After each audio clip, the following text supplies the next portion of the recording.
اللہ کریم نے بنی اسماعیل سے بنی کنانہ کو چنا۔ ابراہیم علیہ السلام کی اولاد میں سیدہ ہاجرہ سے اللہ کے نبی اسماعیل علیہ السلام پیدا ہوئے۔ سیدہ سارہ سے اللہ کے نبی اسحاق علیہ السلام اور سیدہ قطورہ بنت مفتور سے بھی ابراہیم کی اولاد ہوئی۔ اسحاق کو ملک شام اور فلسطین کے لوگوں کی ہدایت کی ذمہ داری دی گئی۔ سیدہ قطورہ سے اپنی اولاد کو ابراہیم نے یمن کے لوگوں کی ہدایت کی ذمہ داری دی۔ اسماعیل کو بیت اللہ کی خدمت اور عرب کے لوگوں کی ہدایت کی ذمہ داری دی۔ اسماعیل مکہ مکرمہ میں آباد ہوئے اور وہیں ان کی شادی قبیلہ بنی جرہم کے سردار مغاز بن عمرو کی بیٹی ریلہ سے ہوئی۔ اسماعیل کے 12 بیٹے ہیں۔ اسماعیل کی اولاد یمن، مصر اور شام تک پھیل گئی۔ اللہ کے نبی اسماعیل نے 136 سال کی عمر میں وفات پائی۔ اسماعیل کو والدہ کے پہلو میں حجر یعنی حتیم کے اندر دفن کیا گیا۔ اسماعیل کے بیٹے قیدار کی اولاد میں محمد رسول اللہ صلی اللہ علیہ وآلہ وسلم پیدا ہوئے۔ ان میں سے ایک بیٹے کا نام قیدار ہے۔ ان کی اولاد عرب میں پھیلی۔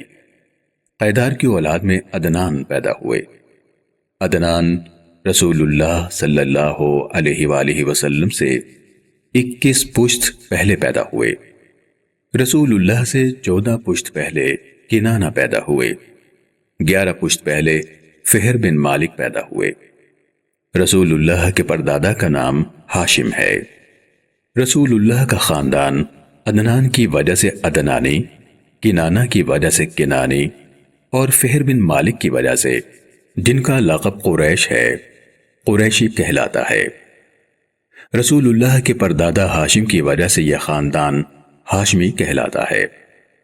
واصلہ ابن اسقا رضی اللہ تعالیٰ عنہ روایت کرتے ہیں کہ رسول اللہ نے کہا کہ اللہ تعالیٰ نے اولاد ابراہیم سے اسماعیل کو چنا، اسماعیل کی اولاد سے کنانہ کو، کنانہ سے قریش کو، قریش سے بنی ہاشم کو اور بنی ہاشم سے مجھے منتخب کیا۔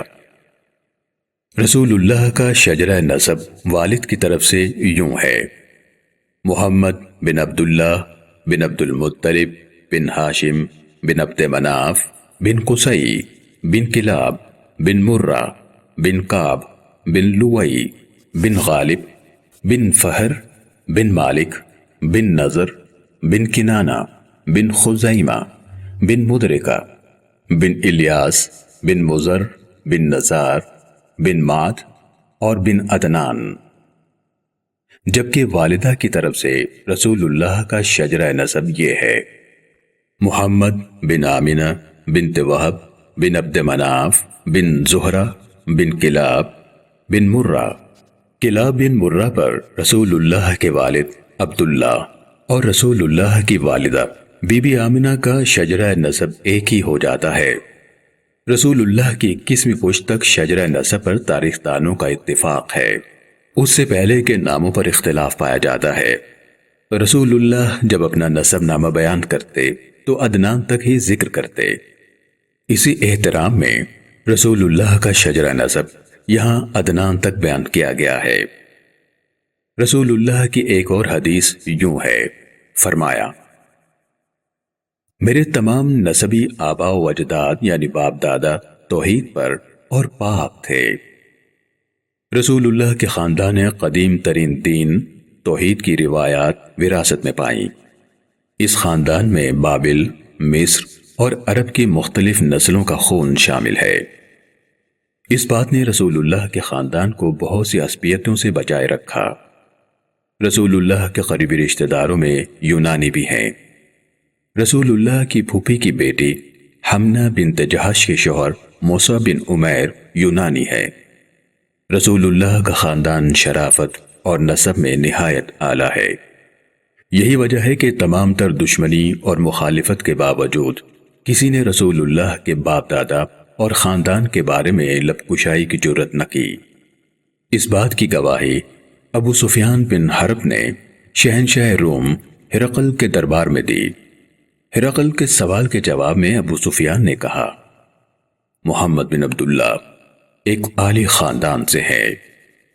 یہ اس زمانے کی بات ہے جب ابو سفیان دوسرے قریشی سرداروں کی طرح رسول اللہ کے بدترین دشمن تھے۔ اگر ذرہ برابر بھی گنجائش ہوتی تو وہ لوگوں کی نظروں میں رسول اللہ کو گرا دیتے۔ اب یہاں ہم رسول اللہ کے آباء و اجداد کا ذکر کریں گے۔ عدنان۔ رسول اللہ کا سلسلہ نسب 21ویں پشت پر عدنان سے جا ملتا ہے۔ عدنان کے معنی ہے قیام کرنے والا۔ ان کے والد کا نام ادو یا اد ہے۔ ان کے 2 بھائی ہیں جن کا نام نبت اور امر ہے۔ آپ 6 صدی قبل مسیح میں شاہ بابل اور ایرانی بادشاہ بخت نصر کے زمانے میں تھے۔ عدنان کی قیادت میں عرب اور ایران کی جنگ ہوئی۔ ایرانی فوج کی قیادت بادشاہ بخت نصر نے کی۔ اس جنگ میں ایرانی فوج کو فتح حاصل ہوئی۔ بخت نصر بے حساب مال غنیمت اور بڑی تعداد میں جنگی قیدی لے کر ایران چلا گیا۔ بخت نصر نے ان قیدیوں کو عراق کے شہر ابنا میں آباد کیا۔ ابنا دریائے فرات کے کنارے پر واقع ہے۔ عدنان مکے میں ہی مقیم رہے۔ عدنان پہلے شخص ہیں جنہوں نے بیت اللہ کو چمڑے سے بنا ہوا غلاف پہنایا۔ ماد بن عدنان۔ رسول اللہ کا سلسلہ نسب 20ویں پشت پر ماد سے جا ملتا ہے۔ ماد کے معنی ہیں طاقتور۔ اللہ کے نبی شعیب علیہ السلام یمن کے علاقے حضور یا حضورہ میں رہتے تھے۔ حضورہ کا علاقہ یمن کے شہر زبید کے مضافات میں ہے۔ عرب کے لوگوں نے اللہ کے نبی شعیب علیہ السلام کو بے گناہ قتل کر دیا۔ اللہ کریم نے اپنے نبی ارمیہ علیہ السلام کو وحی کے ذریعے حکم دیا کہ بخت نصر کو عرب پر حملہ کرنے کا مشورہ دیں اور شعیب کے قتل کا بدلہ لیں۔ اسے یہ خوشخبری بھی دیں کہ اللہ کی مدد اس کے ساتھ ہوگی۔ ارمیہ کو یہ حکم بھی دیا گیا کہ وہ ماد بن عدنان کو حفاظت سے نکال کر لے آئیں، ان کی پرورش کریں اور تربیت بھی۔ اللہ کے آخری نبی ماد کی اولاد میں سے ہوں گے۔ بخت نصر نے عرب پر حملہ کیا جس میں اسے فتح حاصل ہوئی۔ اس وقت ماد کی عمر 12 سال تھی۔ یہ واقعہ سن 586 قبل مسیح میں ہوا۔ بخت نصر کو پتہ چلا کہ عدنان یعنی عرب کی فوج کے سپہ سالار کا بیٹا ماد بھی قیدی ہے، تو اس نے ماد کو قتل کرنے کا حکم دیا۔ ارمیہ نے بخت نصر کو ایسا کرنے سے منع کیا۔ انہوں نے بخت نصر سے کہا اس کی اولاد میں نبی پیدا ہوگا۔ بخت نصر نے اپنا حکم واپس لے لیا۔ ارمیہ ماد کو اپنے ساتھ ایران سے ملک شام لے گئے۔ بخت نصر کے مرنے کے بعد ارمیہ ماد کو واپس مکہ لے آئے۔ ماد کی وجہ سے اسماعیل کی اولاد کو دوبارہ طاقت اور حکومت ملی۔ انہوں نے تہامہ شہر جو مکہ مکرمہ کے قریب ایک آبادی کا نام ہے اس پر قبضہ کر لیا اور وہاں ایک قلعہ بھی تعمیر کروایا۔ ماد کی اولاد یہیں رہنے لگی۔ ماد کی وجہ سے ہی تہامہ میں خوشحالی کا آغاز ہوا۔ وہ ہر وقت جنگ کے لیے تیار رہتے تھے۔ جس جنگ میں بھی حصہ لیتے فتح حاصل کرتے۔ نزار بن ماد۔ رسول اللہ کا سلسلہ نسب 19ویں پشت پر نزار سے جا ملتا ہے۔ نزار کے معنی ہے یگانہ روزگار، یکتا۔ ان کا چہرہ چمکتا ہوا تھا، اسی وجہ سے پیدا ہونے والا بچہ نزار کے نام سے مشہور ہو گیا۔ نزار پیدا ہوئے تو بہت خوبصورت تھے، جس کو دیکھ کر ان کے والد کی خوشی کی انتہا نہ رہی۔ انہوں نے بے شمار اونٹ قربان کیے، امیر، غریب، اپنوں اور بیگانوں سب کو دعوت دی۔ اس پر بہت بڑی رقم خرچ ہوئی۔ ماد کہا کرتے تھے اللہ کریم نے اس بیٹے کی صورت میں مجھ پر جو انعام کیا ہے اس کے مقابلے میں یہ خرچ کچھ بھی نہیں۔ روایت ہے کہ نزار کی آنکھوں میں نبوت کی روشنی دیکھی جا سکتی تھی۔ وہ بہت ہی عقل مند اور فہم و فراست کے مالک تھے۔ جس بادشاہ کے دربار میں جاتے خوب عزت و احترام پاتے۔ بادشاہ ان سے بہت محبت سے پیش آتا۔ مضر بن نزار۔ رسول اللہ کا سلسلہ نسب 18ویں پشت پر مضر سے جا ملتا ہے۔ مضر کے معنی ہیں سفید، گورا چٹا، اجلا۔ آپ بہت حسین و جمیل تھے۔ جو انہیں دیکھتا ان کا دیوانہ ہو جاتا، اپنی جان نچھاور کرتا تھا۔ خوبصورت ہونے کے ساتھ ساتھ دلکش آواز کے مالک بھی تھے۔ ایک دن اونٹ پر سواری کرتے ہوئے گر پڑے، ہاتھ کی ہڈی ٹوٹ گئی، درد کی شدت سے کہنے لگے، آہ میرا ہاتھ، آہ میرا ہاتھ۔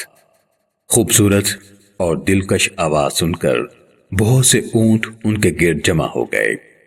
عرب میں ہدی خوانی یعنی اونٹ کی تعریف میں شاعری کرنا، اس کا آغاز مضر نے کیا۔ انہوں نے کمال کی ذہانت پائی تھی۔ بنی عدنان میں مضر سب سے زیادہ دولت مند تھے۔ نزار کے 4 بیٹے ہیں، مضر، ربیہ، ایاد اور انمار۔ نزار کا آخری وقت قریب آیا تو انہوں نے اپنے بیٹے سے کہا، اگر تم میں کسی بات پر اختلاف ہو جائے تو نجران میں رہنے والے افعا جرہمی کے پاس جانا اور اپنا فیصلہ کروا لینا۔ نزار کے بعد ان کے بھائیوں میں جائیداد کی تقسیم پر جھگڑا ہو گیا۔ چاروں بھائی اپنے والد کی وصیت کے مطابق نجران کے لیے نکلے۔ سفر کے دوران ان کا گزر ایک ہرے بھرے میدان سے ہوا۔ مضر نے گھاس دیکھی تو کہا، یہاں گھاس چرنے والا اونٹ کانا تھا۔ ربیہ نے کہا، وہ اونٹ لنگڑا بھی تھا۔ ایاد نے کہا، اس اونٹ کی دم بھی نہیں تھی۔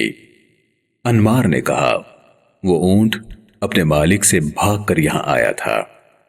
اس گفتگو کے بعد وہ تھوڑا آگے گئے تو ایک شخص اپنا اونٹ ڈھونڈ رہا تھا۔ اونٹ کے مالک نے ان چاروں سے بھی پوچھا۔ سب نے اپنے اپنے اندازے کے مطابق اونٹ کی نشانیاں بتائیں تو اونٹ کے مالک نے ان نشانیوں کی تصدیق کی۔ اونٹ کے مالک نے ان سے پوچھا کہ میرا اونٹ کہاں دیکھا ہے؟ تو انہوں نے کہا، ہم نے تمہارا اونٹ نہیں دیکھا، ہمیں کیا معلوم؟ اونٹ کے مالک نے یقین نہ کیا۔ وہ بھی افعا جرہمی کے پاس جانے کے لیے ان کے ساتھ نجران کو چل پڑا۔ جب یہ لوگ افعا جرہمی کے پاس پہنچے تو اونٹ کے مالک نے دعویٰ کیا کہ ان لوگوں نے میرا اونٹ دیکھا ہے مگر مجھے بتاتے نہیں کہ وہ کہاں ہے۔ افعا نے ان سے پوچھا، اگر تم نے اس کا اونٹ دیکھا نہیں تو اس کی نشانیاں کیسے بتا دی؟ مضر نے کہا، میں نے جب گھاس دیکھی تو وہ ایک طرف سے چری ہوئی تھی جبکہ دوسری طرف جوں کی توں تھی، جس سے میں نے اندازہ لگا لیا کہ اونٹ کو ایک آنکھ سے دکھائی نہیں دیتا۔ ربیہ نے کہا، میں نے دیکھا کہ اونٹ کے پاؤں کے نشان ایک طرف گہرے جبکہ دوسری طرف ادھورے تھے۔ میں اس نتیجے پر پہنچا کہ اونٹ لنگڑا ہے۔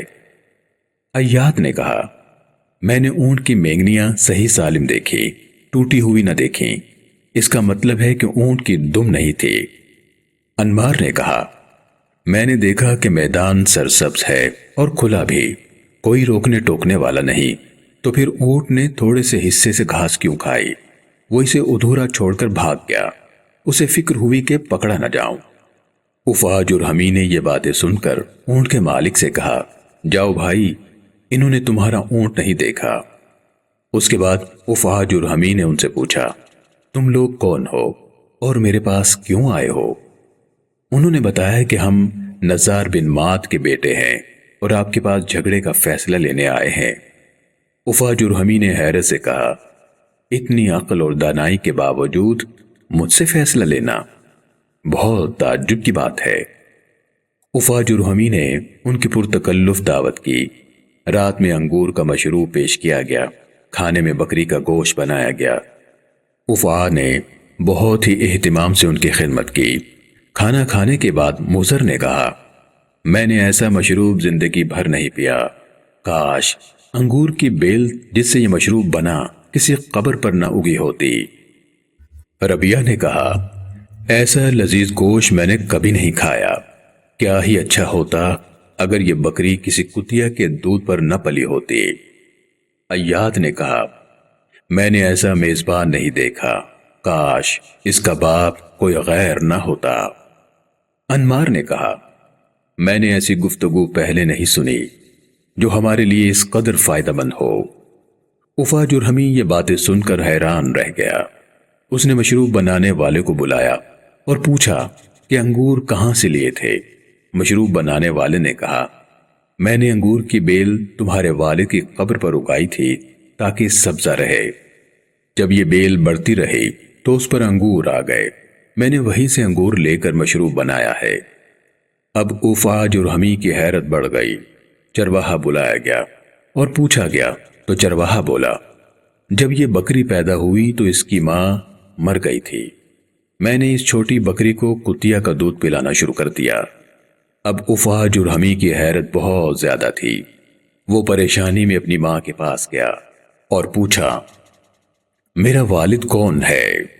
اس کی ماں نے بتایا کہ میں ایک سردار کی بیوی تھی جس سے کوئی اولاد نہیں تھی، میں نہیں چاہتی تھی کہ وہ بے اولاد رہے، میں نے کسی اور سے تعلق قائم کیا اور تم پیدا ہوئے۔ اوفا جرہمی ان لوگوں کا وجدان دیکھ کر حیران تھا۔ اس نے ان لوگوں کا دعویٰ سنا اور فیصلہ کر دیا۔ یہ اندازہ لگانا مشکل نہیں کہ رسول اللہ کے باپ دادا حسن و جمال کے ساتھ ساتھ بے حد ذہین اور عقل مند تھے۔ مضر کے اقوال کچھ یوں ہیں، بہترین بھلائی وہ ہے جو فوری کی جائے، اپنے نفس کو مشکل حالات کا مقابلہ کرنے والا بناؤ، لالچ سے اپنے نفس کو بچائے رکھو۔ صلح اور فساد میں اتنا ہی فاصلہ ہے جتنا دودھ دینے والے جانور کے دوبارہ دودھ دوہنے میں۔ الیاس بن مضر۔ رسول اللہ کا سلسلہ نسب 17ویں پشت پر الیاس سے جا ملتا ہے۔ الیاس کے معنی ہیں بہادر، شجاع۔ آپ عرب قبائل کے سردار تھے۔ سب لوگ الیاس کو عزت کی نگاہ سے دیکھتے تھے۔ الیاس قربانی کا جانور بیت اللہ لے کر جانے والے پہلے شخص ہیں۔ الیاس نے اپنی قوم کی تربیت کی اور اسماعیل کے دین میں شامل کی گئی خرابیوں کو دور کیا۔ مقام ابراہیم طوفان کی وجہ سے گم ہو گیا تھا۔ الیاس نے اسے تلاش کر کے اس کی جگہ پر رکھا۔ ان کے اقوال کچھ یوں ہے، جو بھلائی کی بات کرتا ہے وہ خوشی کی فصل کاٹتا ہے، اور جو برائی بوتا ہے وہ شرمندگی کی فصل کاٹتا ہے۔ مدرکہ بن الیاس۔ رسول اللہ کا سلسلہ نسب 16ویں پشت پر مدرکہ سے جا ملتا ہے۔ ان کا اصل نام عمرو ہے۔ ایک دن جنگل میں اپنے بھائی عامر کے ساتھ اونٹ چرا رہے تھے کہ انہیں شکار مل گیا۔ وہ اسے پکانے میں مصروف ہو گئے۔ اچانک ایک خرگوش چھلانگے لگاتا ہوا پاس سے گزرا، جس کی وجہ سے اونٹ بھاگے۔ عمرو نے اپنے بھائی عامر سے پوچھا، اونٹوں کے پیچھے جاؤ گے یا شکار پکاؤ گے؟ عامر نے شکار پکانے کی حامی بھری۔ عمرو اونٹوں کے پیچھے بھاگے اور انہیں پکڑ کر لے آئے۔ شام کو گھر واپس آئے تو اپنے والد کو ساری بات سنائی۔ ان کے والد نے عمرو کو کہا، انت مدرکہ، یعنی تم پا لینے والے ہو، اور عامر سے کہا، انت طابخہ، یعنی تم کھانے پکانے والے ہو۔ دونوں انہی ناموں سے مشہور ہو گئے۔ خزیمہ بن مدرکہ۔ رسول اللہ کا سلسلہ نسب 15ویں پشت پر خزیمہ سے جا ملتا ہے۔ خزیمہ کھجور کے چھوٹے درخت کو کہتے ہیں جس کے پتوں سے ٹوکریاں بنتی ہیں۔ ان کی کنیت ابو الاسد ہے۔ ان کی والدہ کا نام سلمہ بنت اسلم ہے۔ یہ لوگوں پر بہت احسان کیا کرتے تھے۔ ان کے اخلاق بہت اعلیٰ تھے۔ آپ دین ابراہیم پر عمل کرتے تھے۔ ان کے ایک بھائی کا نام حزیل ہے۔ کنانہ بن خزیمہ۔ رسول اللہ کا سلسلہ نسب 14ویں پشت پر کنانہ سے جا ملتا ہے۔ ان کی کنیت ابو نضر ہے۔ ان کی والدہ کا نام عوانہ بنت سعد ہے۔ کنانہ کے معنی ترکش ہیں، جس میں تیر رکھے جاتے ہیں۔ جس طرح ترکش اپنے اندر تمام تیروں کو چھپا لیتا ہے، اسی طرح انہوں نے اپنی ساری قوم کو اپنی جود و سخا سے اپنے دامن میں چھپا لیا تھا، اس لیے یہ کنانہ کے نام سے مشہور ہوئے۔ رسول اللہ کا خاندان انہی کی وجہ سے کنانی کہلایا۔ کنانہ کے علم و فضل کی وجہ سے اہل عرب دور دور سے ان سے ملنے آتے تھے۔ کنانہ اہل عرب سے کہا کرتے تھے، مکے میں ایک نبی ظاہر ہونے والا ہے، اس کا نام احمد ہوگا، وہ اللہ کریم پر ایمان لانے کی دعوت دے گا، نیکی، احسان اور بلند اخلاق کی تلقین کرے گا۔ اے اہل عرب، تم اس کی پیروی کرنا، اس سے تمہاری عزت اور قدر میں اضافہ ہوگا۔